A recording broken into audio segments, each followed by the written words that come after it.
yesterday there was a storm cloud that was a storm coming to Maryland, and the state, the counties, the cities, businesses, families, and individuals certainly took appropriate preparedness measures to get ready for this snowstorm. As you know, some counties got a lot of snow and others just had rain. But we would all agree that the right approach was preparedness and ensuring for the safety of our citizens of Maryland. We believe that there is a storm brewing in Washington, D.C., and that storm of sequestration will certainly have an effect here in the state of Maryland. So we are taking that same approach to our Maryland budget, to spending and taxes. And to kick off our plan, I'd like to introduce to you Delegate Tony McConkey from Anne Arundel County. The Republican members of Appropriations has reviewed the governor's budget, and we believe that it leaves the state too exposed. The governor has read the tea leaves, and he believes he can risk hitting the gas pedal and spending another $1 billion this year. We are proposing a more cautious approach. We propose a zero growth budget. We believe rather than blowing the new revenue on new spending that we should save it. There's a lot of clouds in the horizon. Earlier this year, Maryland taxpayers got a 2% cut in their incomes. We had the Social Security tax holiday reduced, and therefore we think it's reasonable that the state government reduce its budget by 2%. If Maryland taxpayers can do it, it's reasonable the state government does it, and by reducing by 2%, it would cut $555 million from the state budget.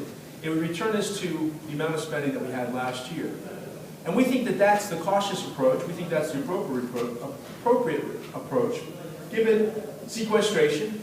Sequestration, our budget analysts, nonpartisan budget analysts have predicted that it could affect us greatly over the next 2 years. About $10 billion comes from federal aid. That can be cut significantly. Also, individual income taxes, because people being laid off and losing their jobs, could also impact individual income tax. Now I'd like to introduce Delegate Sue Almond. Thank you all. For several years, the Republicans on the Appropriations Committee have presented alternative budgets that provide spending restraints on the governor's budgets. You look at this chart, and this is Maryland's total spending, and it's increased $1 billion every year. That's $1 billion of taxes and fees that our Marylanders have to pay. It's so easy to see this growth that even a caveman can understand it. And if you take a look at this chart, this is a percentage of Maryland's growth in the budget and the growth and decline in personal income growth. You can see the pressure that Marylanders are facing. With working Marylanders are losing ground. The budget is outpacing personal income. This mentality is going to hit us hard. The next few years, the federal support on Medicaid expansion will decline, and Marylanders will be taxed because today's state leadership can't make the hard decisions to stop increasing the spending. Federal cuts in Maryland should have widespread implications, compromising the future generations and the ability for them to be successful. We must prevent this generational theft. The spending addiction is crippling us, but we have a plan. Let me introduce. We spend a great deal of time in our districts, all of us, at the grocery store, the gas station, soccer fields, church, listening to people, and the message is clear. We're hearing less spending. Families like this family from Harford County, what the governor's budget is doing by increasing spending by more than $1 billion every year is putting undue hardship on these families.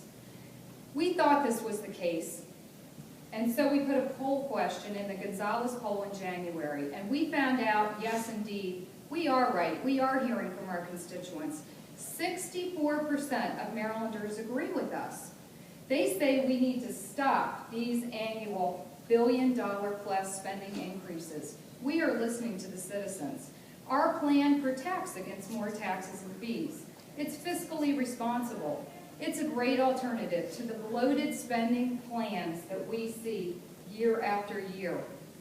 As part of that poll, we asked people whether they think that Maryland government should stop spending more money every year because taxes are already too high in this state. They knew it was true just like we do.